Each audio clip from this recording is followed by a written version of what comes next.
Hello aspirants, welcome to this medieval history series जिसमें हम provincial kingdoms of medieval India के बारे में डिस्कशन कर रहे थे। और लास्ट का जो लेक्चर था उसमें हमने विजयनगर एम्पायर का जो एडमिनिस्ट्रेशन है वो किस तरीके से वर्क कर रहा था उसके बारे में डिस्कशन किया।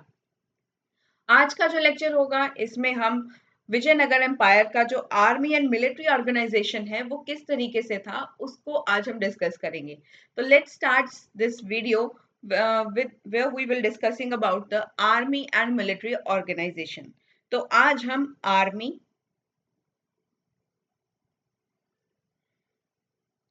एंड मिलिट्री ऑर्गेनाइजेशन जो है इसके बारे में डिस्कशन करेंगे। लास्ट हमने डिस्कस किया था एडमिनिस्ट्रेशन को, आज आर्मी डिस्कस करेंगे। तो आर्मी जो थी यहाँ पर हमारे विजयनगर एम्पायर के अंदर किस तरीके से थी, तो इसका एक बैकग्राउंड है कि विजयनगर जो है it was involved in continuous war with Bahmani kingdom. तो ये बहमानी किंगडम के साथ इसका जो है वॉर जो था वो कई साल तक चलता रहा। It lasted for many years. ये जो है कई साल कई वर्षों तक इसका जो है यहाँ पर एक जो है स्ट्रगल, एक जो वॉर था between both the empires Vijayanagar और बहमानी किंगडम, दोनों के बीच में एक बहुत ही लंबा युद्ध देखने को मिला है। और ये जो युद्ध था दोनों के बीच में क्यों हो रहा था, सबसे बड़ी बात तो ये है कि दोनों एक दूसरे के साथ लड़ रहे थे, एक दूसरे के साथ इनके बैटल्स चल रहे थे। ये बैटल्स, ये वॉर्स आखिर चल क्यों रहे थे? Why this dispute was between the two kingdoms? ये दोनों के बीच में एक डिस्प्यूट का कारण क्यों बन रहा था? ये डिस्प्यूट का कारण इसीलिए बन रहा था क्योंकि एक रीजन है, दैट इज रायचूर दोआब। तो रायचूर दोआब का जो रीजन है उसको पाने के लिए एक इनके बीच में डिस्प्यूट था, इनके बीच में वॉर हो रही थी। स्ट्रगल जो थी इनके बीच में रायचूर दोआब के लिए हो रही थी। तो रायचूर दोआब का जो क्षेत्र है उसको पाने की इच्छा से इन दोनों के बीच में एक युद्ध हो रहा था जो बहुत लंबे समय के लिए चला। तो ये अभी ये रायचूर दोआब का जो रीजन है ये कहाँ पर प्रेजेंट है? ये एक तरफ तो है इसके कृष्णा रिवर और दूसरी तरफ है तुंगभद्रा रिवर। तो दोनों के बीच का जो क्षेत्र है ये रायचूर दोआब का क्षेत्र है। एक तरफ इसके कृष्णा रिवर है और दूसरी तरफ इसके तुंगभद्रा रिवर है। तो दोनों के बीच का जो क्षेत्र है वो रायचूर दोआब का रीजन है। तो ये रायचूर दोआब का रीजन इनका एक जो है डिस्प्यूट का कारण है, क्योंकि ये एक फर्टाइल एरिया है, बहुत ही फर्टाइल एरिया है। दोनों रिवर्स के बीच का एरिया पड़ रहा है तो बहुत फर्टाइल होगा।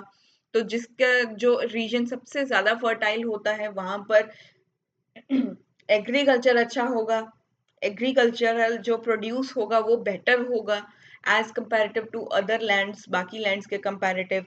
तो अदर लैंड्स के कंपैरेटिव अगर एग्रीकल्चर प्रोड्यूस अच्छा मिल रहा है तो ट्रेडिंग में अच्छा होगा, चीजें अच्छे से जो है यहाँ पर बिकेंगी और ट्रेड बहुत अच्छा होगा, कॉमर्स अच्छा होगा।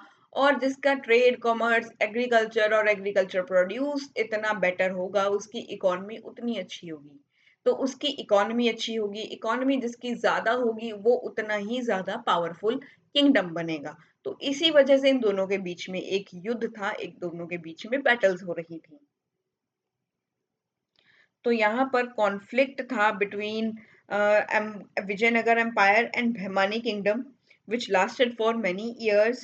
The dispute was for Raichur Doab. ये रायचूर दोआब के लिए एक डिस्प्यूट था, that is this is the region between river Krishna and Tungabhadra.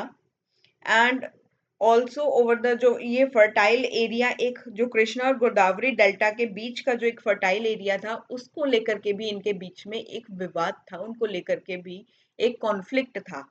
तो सबसे पहले तो कॉन्फ्लिक्ट हो रहा था बिटवीन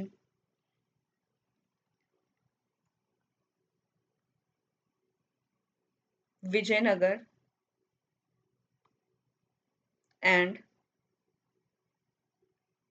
बहमानी किंगडम। ये डिस्प्यूट किसके लिए था? डिस्प्यूट हो रहा था oh I am sorry, I haven't mentioned as here. As mention होने से रह गया, एस पीछे छूट गया, बाकी सभी चीजें लिखी गई। Dispute over Raichur Doab. ये जो रायचूर दोआब है, ये रीजन है बिटवीन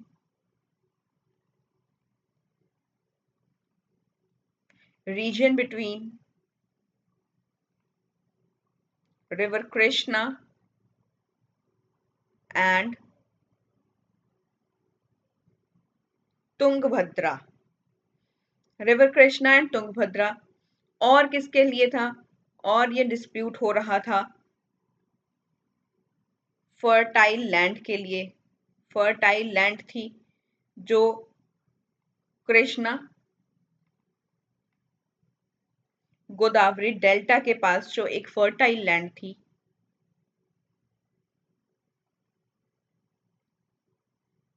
इसके पास जो एक फर्टाइल लैंड थी, कृष्णा गोदावरी डेल्टा के पास जो एक फर्टाइल लैंड थी, उसके लिए भी यहाँ पर एक डिस्प्यूट इनके बीच में हो रहा था, जिसकी वजह से इनका कॉन्फ्लिक्ट बहुत लंबा चला। और इस कॉन्फ्लिक्ट को मेंटेन करने के लिए विजयनगर के पास जो आर्मी होगी वो बहुत वेल ऑर्गेनाइज्ड होगी, लार्ज आर्मी होगी और एक एफिशिएंट आर्मी होगी। तो इस कॉन्फ्लिक्ट के लिए ही इसका ये कारण था कि विजयनगर एम्पायर के पास एक लार्ज आर्मी होगी, वेल ऑर्गेनाइज्ड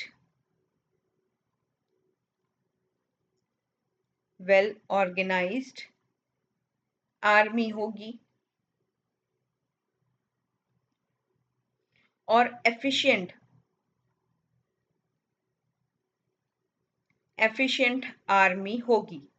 तो ये सब चीजें इसके पास होंगी। विजयनगर एम्पायर के पास एक लार्ज आर्मी है, वेल ऑर्गेनाइज्ड आर्मी है, एफिशिएंट आर्मी है, क्योंकि इसने ये कॉन्फ्लिक्ट के अंदर इन्वॉल्व रहना है। इस वॉर के अंदर, इस बैटल के अंदर अगर इसने इन्वॉल्व रहना है तो विजयनगर के पास इस तरीके की आर्मी होनी जरूरी है।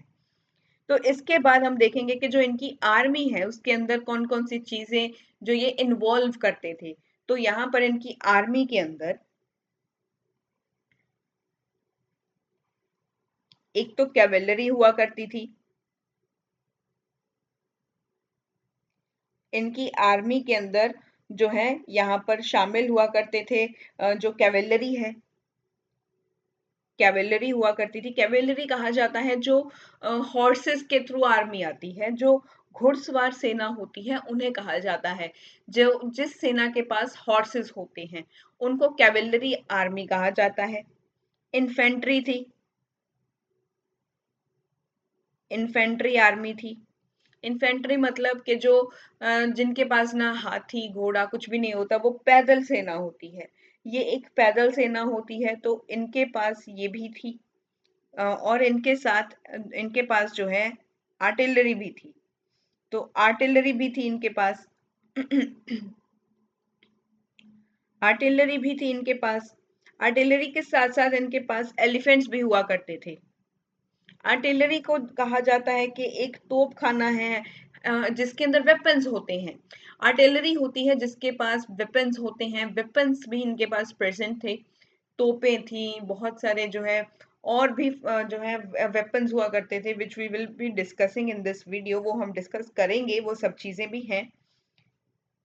इसके साथ साथ इनके पास एलिफेंट्स भी हुआ करते थे। इनकी आर्मी के अंदर एलिफेंट्स भी शामिल थे। और जो यहाँ पर हॉर्सेस ये लेकर के आते थे, हॉर्सेस जो थे हाई ब्रीड हॉर्सेस ये मंगवाया करते थे फॉरेन ट्रेडर्स से। जो फॉरेन ट्रेडर्स यहाँ पर आते थे उनसे ये मंगवाते थे बहुत ही अच्छी ब्रीड के, बहुत हाई क्वालिटी ब्रीड के ये हॉर्सेस मंगवाया करते थे। तो इनकी आर्मी के अंदर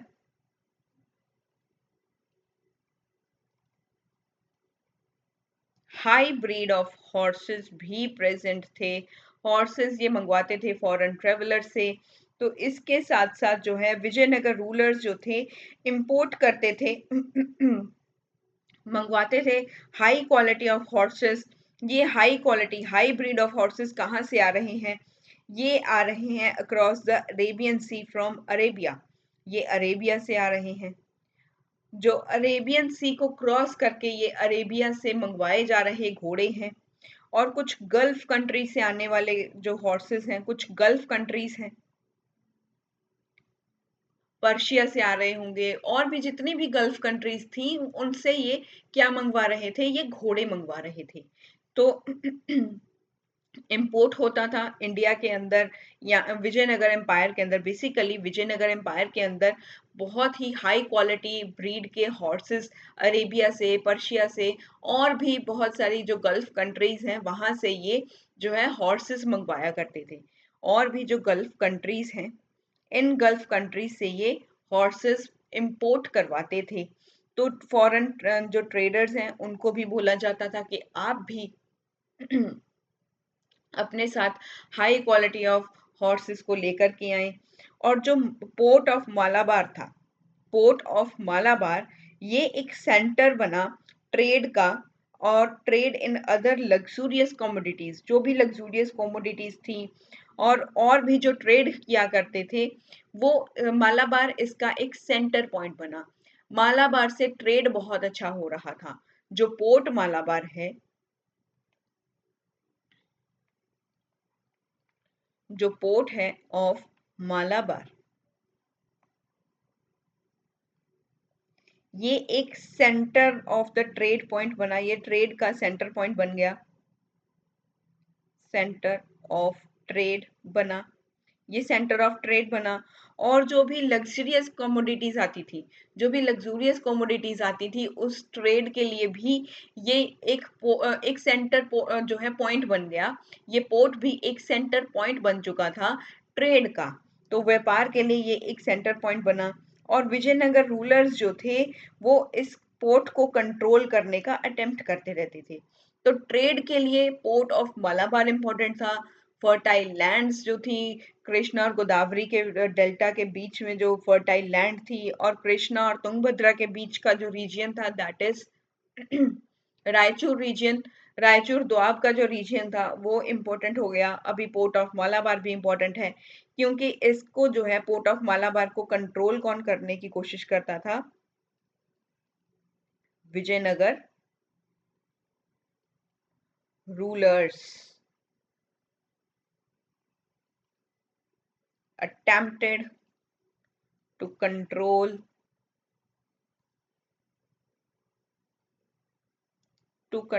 port of Malabar.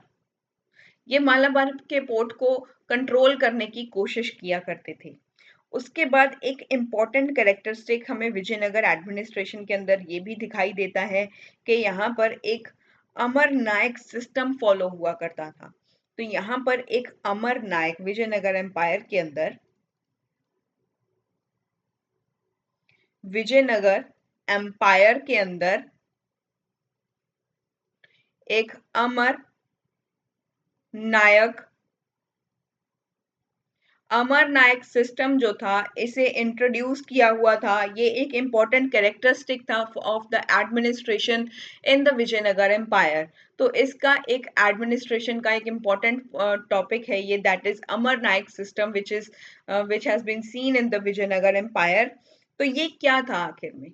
Amar Nayaka system आखिर क्या ही था? तो आगे हम नेक्स्ट स्लाइड के अंदर बात करेंगे।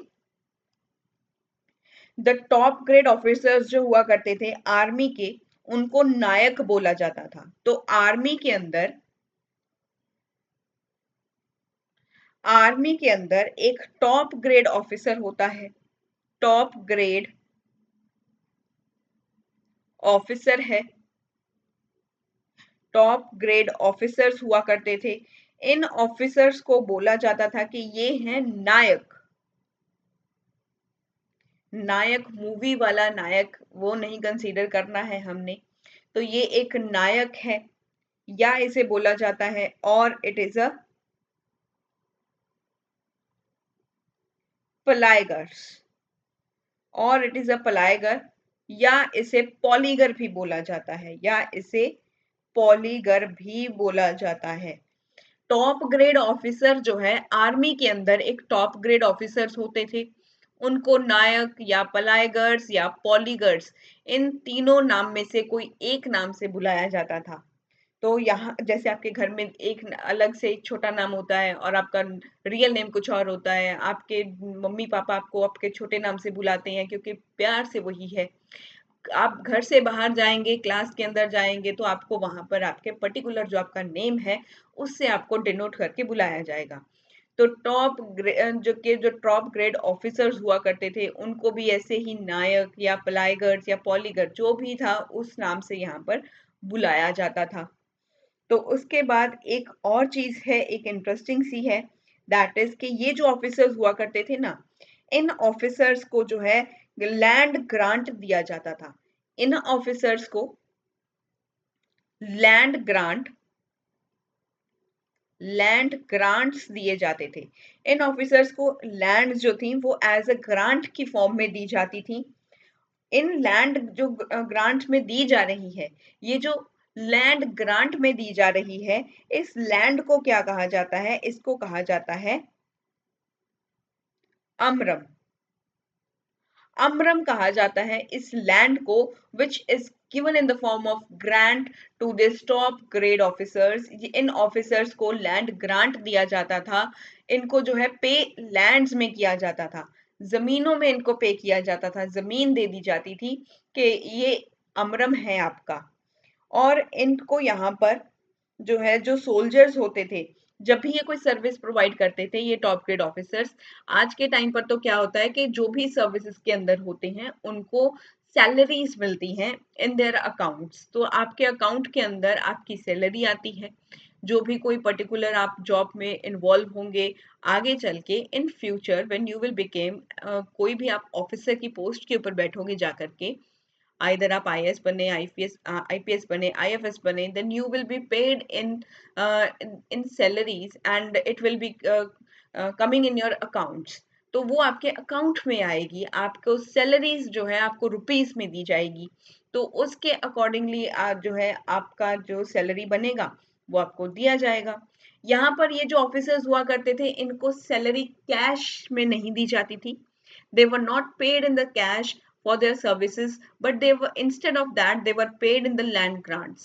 तो इनको जो है लैंड ग्रांट्स में पे किया जाता था। इनको कोई भी ऐसा नहीं है कि इनको कैश में दे दिया, इनको सैलरी इनके हाथ में दे दी, इन हैंड सैलरी दे दी, ऐसा नहीं था। कैश के अंदर नहीं दिया जाता था, इनको लैंड्स में जो है इनकी सैलरी दी जाती थी और उन लैंड को बोला जाता था अमरम। और जो सोल्जर होता था आर्मी में, एक जो सोल्जर है उस सोल्जर को कैश में पे किया जाता था। टॉप ग्रेड ऑफिसर्स को लैंड में दिया जाता था और सोल्जर्स को कैश में पे किया जाता था। और सोल्जर्स को, और आर्मी के अंदर कौन होते थे? सोल्जर्स होते थे। इन सोल्जर्स को पे किया जाता था, पेड इन कैश। तो इनको कैश में पे किया जाता था। और ये जो नायक्स थे या पॉलीगर्स थे, ये जो थे they were responsible for expanding the agriculture activities in his amaram. तो इनका जो लैंड जो इनको दिया जाता था नायक्स को जो लैंड दिया जा रहा है दैट इज अमरम। और इस अमरम को जो है ये ही खुद रिस्पॉन्सिबल होते थे कि ये यहाँ पर एग्रीकल्चर एक्टिविटीज भी करवा सकते थे। तो ये यहाँ पर एग्रीकल्चर एक्टिविटीज भी करवाते थे। नायक जो है अपने अरम का जो इनका एरिया था, इनका जो लैंड ग्रांट इनको दी जाती थी उसे अमरम कहा जाता था। और वो अमरम का जो क्षेत्र था यहाँ पर ये एग्रीकल्चर एक्टिविटीज जो है इनको एक्सपैंड करने के लिए ये रिस्पॉन्सिबल होते थे। जो नायक जो अमरम है, आई एम ओनली राइटिंग अमरम, अभी आपको पता चल चुका होगा that is it is the land which land grant which is given to the nayak or the top grade officers in lieu of their services। तो यहाँ पर अमरम जो है, अमरम जो है इनका एरिया है और यहाँ पर एग्रीकल्चर एक्टिविटीज को, यहाँ पर एग्रीकल्चर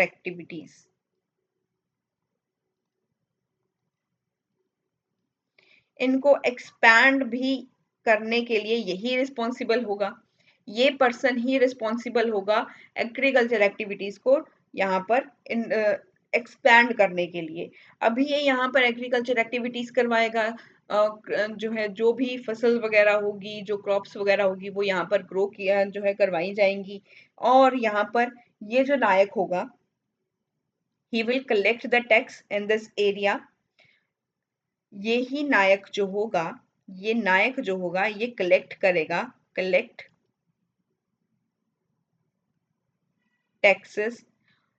आमरम का जो क्षेत्र है, इन एरियाज में से टैक्स लेकर के आने का काम भी नायक का होगा। एंड विद दिस इनकम, ये इनकम जो ये जो टैक्स कलेक्ट करेगा, ये टैक्स से ये क्या करेगा, ये टैक्स से मेंटेन करेगा आर्मी को। ही विल मेंटेन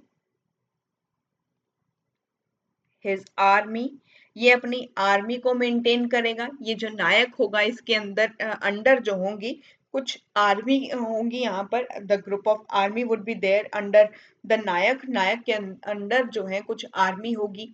वो आर्मी जो होगी उसको मेंटेन कौन करेगा, उसको मेंटेन करेगा नायक। नायक कैसे मेंटेन करेगा, जो लैंड इसको दे दी, जो लैंड इसको दे दी, इसको एक लैंड दे दी, मान लो ये है लैंड, ये लैंड इसको दे दी और यहाँ पर ये क्रॉप्स की खेती करवाएगा। अभी ये यहाँ पर खेती करवाएगा। खेती कौन करेंगे, जो खेती होगी वो कौन करेंगे, कुछ किसान करेंगे। दीज आर द किसान, आई एम मेकिंग सच किसान हियर। तो ये किसान बनाए हैं मैंने। ये किसान जो होंगे ये यहाँ पर खेती करेंगे। खेती करने से जो भी इनकम यहाँ पर आएगा वो टैक्स यहाँ से कौन कलेक्ट करेगा, वो नायक कलेक्ट करेगा। और ये नायक इसी टैक्स के साथ जो है अयाशी नहीं करेगा, अयाशी नहीं करेगा। वो इस टैक्स के साथ अपनी आर्मी को मेंटेन करेगा, आर्मी को मेंटेन करेगा, हॉर्सेस को मेंटेन करेगा, हॉर्सेस के साथ साथ एलिफेंट्स को भी मेंटेन करेगा। और वेपन्स जो हैं, वेपन्स को भी यहाँ पर ये मेंटेन करके रखेगा। तो ये सब चीजों के साथ साथ ये कुछ हद तक ये एक अमाउंट जो है वो राजा को भी जो है वो एज अ सप्लाई करेगा। प्लस कुछ पैसे, कुछ इनकम जो है ये राय और जो विजयनगर रूलर है, विजयनगर रूलर जो है उसे भी ये सप्लाई करेगा। ये अपनी आर्मी को भी इन पैसों से मेंटेन करेगा, हॉर्सेस को मेंटेन करके रखेगा, एलिफेंट्स को मेंटेन करके रखेगा, वेपन्स को देखेगा। और कुछ बच जाए, कुछ बच गया तो ये विजयनगर रूलर को भी सप्लाई करेगा। तो ये सप्लाई करेगा विजयनगर रूलर को, या जो राय है उसको ये पैसे देगा कि ये बच गया था भाई, ये आप रख लीजिए।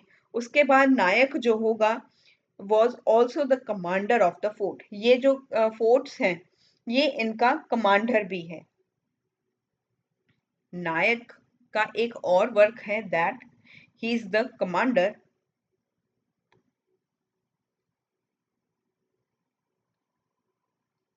Of the forts. जो किले हैं जो किले हैं यहाँ पर उनका ये जो है कमांडर भी है। नायक जो किलों का सेनापति भी होता था। तो ये इसका एक वर्क था that he will be the commander of the forts. तो ये कमांडर होगा फोर्ट्स का।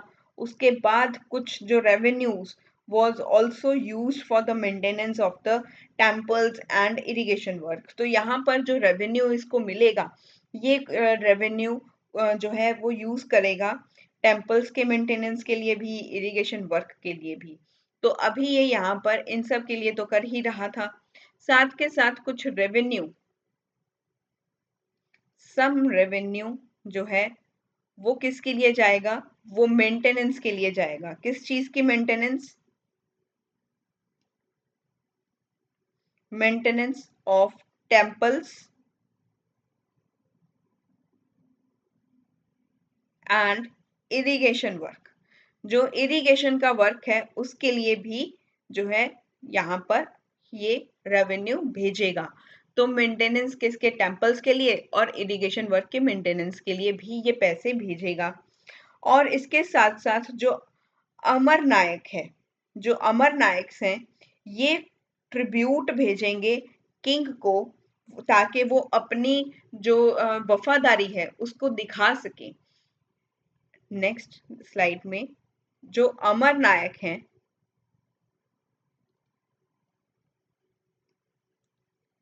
ये कुछ ट्रिब्यूट भेजेंगे। ट्रिब्यूट भेजा जाएगा, किसे भेजा जाएगा? ये भेजा जाएगा किंग को। ये भेजा जाएगा किंग को और ये पर्सनली लेकर के जाएगा।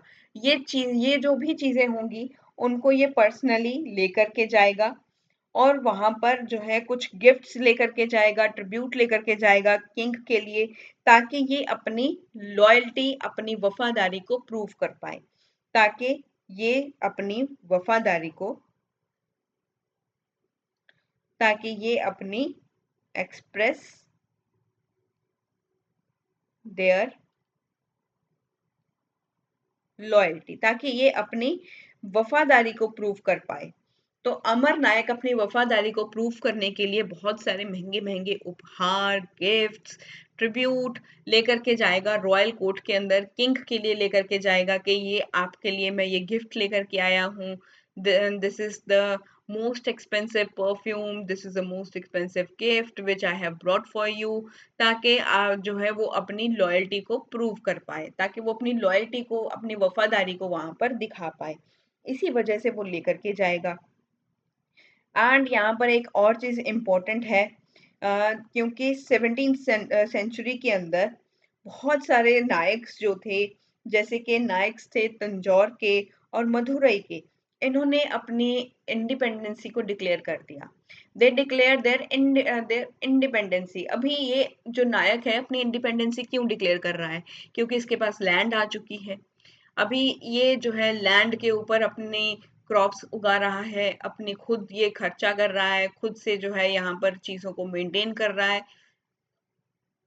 तो अभी इसके पास एक पावर आ चुकी है। अभी ये अपने आप को इंडिपेंडेंट घोषित करेगा in the 17th century.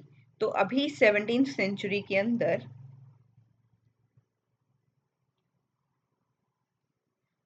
17th century के अंदर कुछ नायक्स जो हैं, नायक्स जैसे कि तंजौर के एंड मदुरई के नायक्स जो हैं, ये इंडिपेंडेंसी यहाँ पर डिक्लेयर कर देंगे। ये दे बिकम इंडिपेंडेंट, ये यहाँ पर इंडिपेंडेंट हो जाएंगे। और क्या करेंगे? ये इस्टेब्लिश करेंगे, इस्टेब्लिश सेपरेट स्टेट्स। अभी ये यहाँ पर सेपरेट स्टेट्स को इस्टेब्लिश करेंगे और एक पावरफुल सेक्शन की ओर यहाँ पर इमर्ज करेंगे and they will now challenge the Vijayanagara empire. और ये अभी विजयनगर एम्पायर को चैलेंज भी करेंगे। विजयनगर की जो अथॉरिटी है, इसकी जो सत्ता है, इसको चुनौती भी देंगे। अब इसको ये चुनौती भी देंगे, जिसकी वजह से ये जो इंटरनल स्ट्रक्चर है विजयनगर का, इंटरनल स्ट्रक्चर जो है उसे वीक कर देंगे, उसे कमजोर कर देंगे। जो इंटरनल स्ट्रक्चर होगा उसे कमजोर कर देंगे। जैसे कि हमारा इंडिया है, अगर यहाँ पर कुछ इंटरनल डिस्टर्बेंसेस होते हैं, they will make India the more weak. ये इंडिया को और भी ज्यादा कमजोर बना देगा, क्योंकि आप जो है अपने ही भाई बंधु हैं, अपनी ही ब्रदरहुड है। हम एकजुट होने की बजाय हम सभी एक दूसरे के साथ लड़ रहे हैं। कॉन्फ्लिक्ट्स पैदा हो रहे हैं हमारे बीच में, धर्म को लेके, कास्ट को लेके। तो ये इन सब चीजों से क्या हो रहा है, रिलीजियंस को, ये सब चीजें हमारे बीच में एक कॉन्फ्लिक्ट पैदा कर देती हैं, एक इंटरनल डिस्टरबेंस पैदा कर देता है, जिसकी वजह से इंडिया की जो इंटरनल सिक्योरिटी है उसको हार्म पहुंचता है और वो कमजोर होनी स्टार्ट हो जाती है। हम बाहर के जो लोग हैं उनसे तो फाइट कर लेंगे, India will fight the external forces very well. वो एक्सटर्नल फोर्सेस से तो फाइट कर लेगा। they will fight with the Pakistan, they will fight with the no, India will fight with the Pakistan, India can fight with China and other countries too, जिसके साथ भी उसका war होगा, जिसके साथ भी उसका कॉन्फ्लिक्ट होगा। तो अभी जो है वो बाहर की फोर्सेस से तो को यहाँ पर जवाब दे सकता है, उनके साथ एक कॉन्फ्लिक्ट कर सकता है, उनके साथ युद्ध भी कर सकता है और जीत भी सकता है। लेकिन जब खुद की ही अंदर के ही फैमिली मेंबर्स, इंडिया के सभी स्टेट्स एक फैमिली की तरह हैं। We are like a family. जैसे फैमिली के अंदर अलग अलग जो है लोग रहते हैं। आपने देखा होगा कि किसी का जो है थिंकिंग कैसी होती है, किसी की थिंकिंग कैसी होती है। सभी पूरी फैमिली मेंबर्स के डिसीजन सेम नहीं हो सकते। If there are 5 members in a family, then हर किसी का डिसीजन जो है होगा वो अलग होगा। वो हर किसी का टेस्ट अलग होगा, खाने की वैरायटी में उसको अलग टेस्ट की जरूरत होगी। इसी तरीके से इंडिया के अंदर भी अलग अलग जो है हम लोग रहते हैं, अलग अलग स्टेट्स हैं, लेकिन फिर भी एक यूनाइटेड की तरह है हम लोग। स्टिल वी आर यूनाइटेड, एक यूनिटी के फॉर्म में रहते हैं। चाहे हम लोग अलग हैं, अलग कास्ट है, अलग हमारे रिलीजन्स हैं, अलग हमारे पहनने का तरीका है, बोलचाल के तरीके में फर्क है, लेकिन still we are Indians and united by this only the word, that is we are Indians. हम इंडियन वर्ड्स के साथ ही जुड़े हुए हैं। ये एक मोतियों की माला है। तो इस मोतियों की माला को अगर हम एक इंटरनल डिस्टर्बेंस से ही खराब कर दें, अगर हम इस विषय के ऊपर ही लड़ते रहें, that we people are fighting with each other on the basis of the caste, on the basis of religion, तो इनके अगर बेसिस के ऊपर लड़ते रहेंगे तो फिर इंडिया को जो है बाहर की फोर्सेस तो खराब करेंगी ही, स्टिल इसके साथ साथ जो है उसे खराब कौन करेगा, हमारे इंटरनल डिस्टर्बेंसेस भी खराब करेंगे। जो हमारे इंटरनल डिस्टर्बेंसेस होते हैं वो ज्यादा कमजोर कर देते हैं किसी कंट्री को। हम इंडिया के हमारे कंट्री को हम खुद ही कमजोर कैसे करते हैं, जब हम इंटरनल डिस्टरबेंसेस क्रिएट करते हैं। यही एक जो है डिस्टरबेंसेस जो होती हैं हमें वीक कर देती हैं। यही चीज विजयनगर के अंदर हुई। इन नायक ने, तंजौर के जो नायक हैं, मदुरई के नायक हैं, ये अपने आप को इंडिपेंडेंट तो कर देते हैं, एक सेपरेट स्टेट भी बना लेते हैं। और एक सेपरेट स्टेट बनने से क्या होता है, ये अपनी पावर से इंटरनल सिस्टम को खराब करना स्टार्ट कर रहे हैं। ये विजयनगर को इंटरनली डिस्टर्ब कर देंगे। जब आप किसी को इंटरनली डिस्टर्ब कर दोगे तो वो इंटरनली वीक हो जाएगा। जब इंटरनली वीक हो जाएगा तो उसके साथ और क्या कंट्रीब्यूट होगा, इससे एक चीज कंट्रीब्यूट होगी कि विजयनगर डिस्ट्रॉय हो जाएगा। इससे विजयनगर डिस्ट्रॉय हो जाएगा। और इससे ही एक बैटल हुआ था, दैट इज तलकोटा। तलकोटा का बैटल भी इसी वजह से हुआ था। तलकोटा का बैटल होने का कारण भी इसी वजह से ही था। तो विजयनगर ने जो है जो विजयनगर डिस्ट्रॉय हुआ था in the battle of Talikota, that was due to such reasons. यही कारण बने थे। तो इससे क्या होगा, इससे डिफीट हो जाएगा, डिफीट ऑफ विजयनगर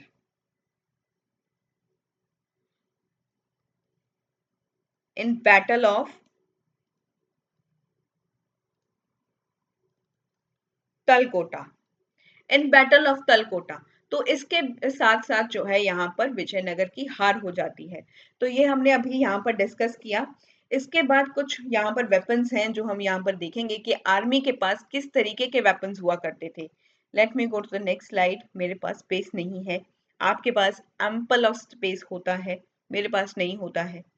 तो यहाँ पर जो विजयनगर स्टेट है, ये एक फैमिलियर थी with the use of fire arms. जो फायर आर्म्स हुआ करते थे, जो वेपन्स हुआ करते थे, उनके यूज से ये जो है फैमिलियर थी। और इसके लिए इन्होंने एम्प्लॉय किए हुए थे कुछ टर्किश एंड पोर्तुगीज एक्सपर्ट्स। कुछ एक्सपर्ट्स थे जो टर्किश थे और पोर्तुगीज थे। इन एक्सपर्ट्स को इन्होंने हायर किया हुआ था ताकि ये सोल्जर्स को ट्रेन करें। जो भी लेटेस्ट वेपन्स आते हैं, जो लेटेस्ट वेपन्स आ रहे हैं, उनको चलाने के अंदर ये उनको जो है ट्रेन करेंगे, उनको जो है सिखाएंगे कि आप इन वेपन्स को इस तरीके से यूज कर सकते हो। तो उन वेपन्स को जो है चलाने को जो है ये यहाँ पर इन्होंने हायर किया था टर्किश और पोर्तुगीज एक्सपर्ट्स को।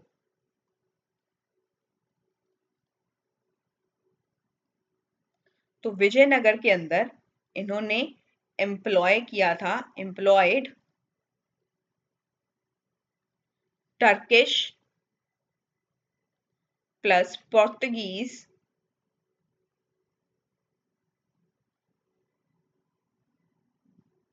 एक्सपर्ट्स। ये पोर्तुगीज एक्सपर्ट्स को इन्होंने हायर किया था किसके लिए, ताकि ये ट्रेन करें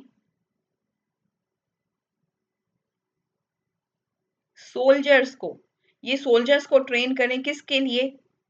लेटेस्ट जो वेपन्स आ रहे हैं, लेटेस्ट वेपन्स को किस तरीके से यूज करना है, उन सबको चलाने के अंदर इनको जो है ट्रेन करते थे। वैसे तो ये द विजयनगर के जो स्टेट की जो आर्मी थी, that was very familiar with the fire arm के यूज से, जो फायर आर्म का यूज है वो कैसे करना है, they were very much familiar with that. But still जो लेटेस्ट वेपन्स आते हैं उनको कैसे जो है फायर किया जाता है, उनको कैसे यूज किया जाता है, उसकी ट्रेनिंग इनको कौन दे रहा था? उन सोल्जर्स को इस चीज की ट्रेनिंग दे रहे थे जो टर्किश और पुर्तगीज एक्सपर्ट्स थे, जो इन चीजों के अंदर एक्सपर्ट्स थे, उनको हायर किया हुआ था, वो इनको इन सब चीजों की ट्रेनिंग देते थे। तो इसके साथ साथ जो वॉल्स हुआ करती थी, जो किले ये बनवाते थे, विजयनगर के अंदर जो किले बनवाए जा रहे थे वो भी बहुत ही थिक हुआ करते थे। ये विजयनगर के अंदर जो फोर्ट्स बनाए जाते थे, जो वॉल्स हुआ करती थी ऑफ फोर्ट, ये थिक हुआ करती थी, ये थिक थी ताकि ये काउंटर कर सकें जो फायर आर्म्स सामने से जो हमला हो रहा है उससे जो है ये बच सकें, उसको जो है ये काउंटर कर सकें। तो इसी वजह से जो वॉल्स हुआ करती थी उन्हें बहुत ही ज्यादा थिक बनाया जाता था। इसके साथ साथ कुछ स्पेशल काइंड ऑफ डोर्स भी बनवाए जाते थे। आपने वो स्टोरीज देखी है ना, वो जो है एक किला बनाया हुआ होता था जिसमें एक जो है साथ के साथ उसके एक जो है नदी बना दी जाती थी, किले के आसपास जो है नदी बना दी जाती थी जिसमें क्रोकोडाइल्स को छोड़ दिया जाता था और बहुत ही जो बहुत डेंजरस फिशेस हुआ करती हैं उनको छोड़ दिया जाता था ताकि कोई एंटर ना कर पाए किले के अंदर, जो किले के अंदर एंटर ना कर पाए, इसी वजह से वहां पर ये सब चीजें जो है छोड़ दी जाती थी। लेकिन जो गेट्स हुआ करते थे देवर वेरी मच हैवी, उनको हैवी बनाया जाता था। वो खुलते कैसे थे? वो खुलते भी बड़े अजीब से तरीके से हुआ करते थे। कार्टून्स के अंदर आपने देखा होगा कि भी वो शर्ट वो नीचे से जो है इस तरीके से अगर डोर है तो वो साइड से ऐसे खुल रहा है, चेन्स के साथ जो है उसे डाउन किया जाता है फिर उसे अप किया जाता है। तो इस तरीके से वो जो है ओपन हुआ करते थे वो डोर्स। तो वो डोर्स जो थे वो बहुत हैवी बनाए जाते थे ताकि उनको जो है कोई या कोई काउंटर ना कर पाए, उनको जो है कोई तोड़ ना पाए, उनको उन जो फायर आर्म्स जो हैं उनको काउंटर करने के लिए इतने हैवी हैवी डोर्स बनाए जाते थे। जो किले का एंट्री डोर हुआ करता था वो भी बहुत ही स्पेशल टाइप बनाया जाता था। तो यहाँ पर भी जो किला है उसके जो डोर्स हैं, स्पेशल काइंड ऑफ डोर्स हुआ करते थे, special kind of doors present थे। और साथ में किले को जो है वो फोर्टिफाइड किया जाता था विद द फोर्टिफाइड वॉल्स। तो इसके साथ साथ जो है इसे फोर्टिफाइड भी किया जाता था। और वॉल्स जो हुआ करती थी on the walls of the fort एक special kind of big holes रखवाए जाते थे।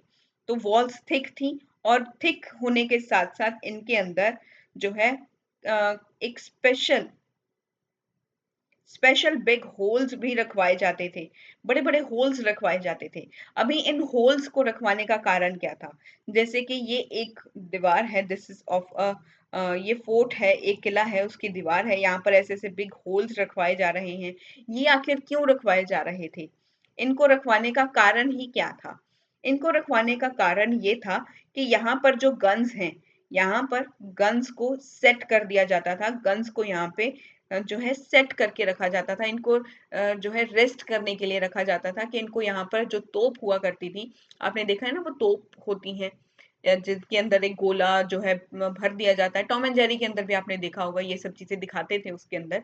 द फैंटेसी वर्ल्ड में भी कुछ ना कुछ ऐसी चीजें मिल जाती हैं जो आपको आगे चल के आपकी हेल्पफुल होती हैं। तो ये आपने जब आपने टॉम एंड जेरी देखा है तो टॉम एंड जेरी के अंदर आपने वो गोले देखे होंगे, वो तोप देखी होंगी जिसके अंदर वो गोले भर दिया जाते थे और उन्हें फिर आग लगा दिया जाता था, फिर वो गोले जो है वो शूट करते थे और सामने वाले को जो है वो बहुत ज्यादा हैवी जो है लॉस प्रोवाइड करते थे। तो यहाँ पर इन सभी तोपों को, इन गन्स को यहाँ पर प्लेस कर दिया जाता था ताकि सामने वाले को भी पता ना चले कि यहाँ पर हमने अपने वेपन्स को फिट किया हुआ है और जब भी कोई आक्रमण हो हम यहाँ से ही डायरेक्ट आक्रमण करना स्टार्ट कर दें। तो इन जो है गन्स को यहाँ पे रखा जाता था। और इसके साथ साथ जो है कुछ स्मॉल फायर आर्म्स जो थी जैसे कि राइफल्स एंड पिस्टल्स, और कुछ हैवी आर्म्स जो थे जैसे कैनन्स, तो इनको भी जो है वो लेकर के आया करते थे बुलक कार्ट्स के ऊपर। तो यहाँ पर जो है विजयनगर के अंदर दोनों ही तरह के, देखो विजयनगर के अंदर हैवी और स्मॉल फायर आर्म्स दोनों प्रेजेंट थे। मतलब कि दोनों तरह के वेपन्स यहाँ पर प्रेजेंट थे। हैवी जैसे कि कैनन्स थे, स्मॉल फायर आर्म्स जैसे कि राइफल्स भी थी, प्लस पिस्टल्स भी थे। पिस्टल्स भी यहाँ पर इनके पास हुआ करते थे, राइफल्स भी हुआ करती थी, कैनन्स भी हुआ करते थे।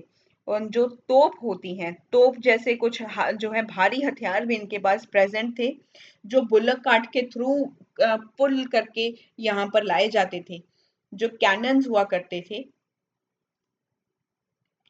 कैनन्स जो थे इनको लाया जाता था, इनको जो है रखा जाता था बुलक कार्ट्स के ऊपर, बुलक कार्ट्स के ऊपर इन्हें रख दिया जाता था या एलिफेंट्स के ऊपर रख दिया जाता था, और पुश करके ये इनको पुश करते थे बैटल फील्ड्स के अंदर। जहां पर बैटल हो रही है ये इनको पुश करके यहाँ पर लेकर के आते थे इन द बैटल फील्ड। तो बैटल फील्ड के अंदर, युद्ध के मैदान के अंदर इनके द्वारा यहाँ पर ये खींच कर इन एलिफेंट्स के ऊपर रख कर इनको जो है पुश करके यहाँ तक पहुंचाया जाता था बैटल फील्ड्स के अंदर। तो ये था आर्मी के बारे में। And we have talked about the weapons too, about the top rank officers के बारे में भी हमने बात की। तो आज हमने हमारे मिलिट्री ऑर्गेनाइजेशंस को कर लिया है कंप्लीट। इसके बाद कुछ और टॉपिक्स रहते हैं, दैट इज लाइक कुछ सोशली जो है इन्वॉल्व, सोसाइटी कैसी थी विजयनगर की, बेसिकली सोसाइटी एंड इकोनॉमी रहती है, और कुछ कल्चरल कंट्रीब्यूशन है that we will be discussing in the upcoming जो है लेक्चर्स। तो आज के लेक्चर को यहीं पर वाइंड अप करेंगे, मिलेंगे नेक्स्ट लेक्चर में। तब तक के लिए आप बने रहिए मेरे साथ मिडावल हिस्ट्री की सीरीज में। अगर आज की वीडियो आपको अच्छी लगी हो तो इसे शेयर जरूर करना। Do subscribe the channel. Thank you so much for the love and support which you show towards my channel. And अगर आपने अपने मेंस की प्रिपरेशन के रिगार्डिंग आपको कोई भी गाइडेंस की ज़रूरत है तो आप मुझसे डायरेक्टली कनेक्ट कर सकते हो। अगर आपको आपके आने वाले prelims and for the entire of the whole prelims mains और इंटरव्यू गाइडेंस के लिए अगर आपको कोई भी गाइडेंस की ज़रूरत है ऑफ 2027 के लिए, तब भी आप मुझसे डायरेक्टली कनेक्ट कर सकते हो। आपको कुछ टारगेट्स के जो है आपको टारगेट सीरीज जैसा कुछ आपको और भी सीरीज चाहिए, तब भी आप मुझसे जो है कनेक्ट कर सकते हो। I will try to solve each and every problem of yours, ताकि आपकी जो प्रिपरेशन की जर्नी है वो अच्छे से चले और आप अपने टारगेट को अचीव करें। Thank you so much once again. Keep learning and keep motivated.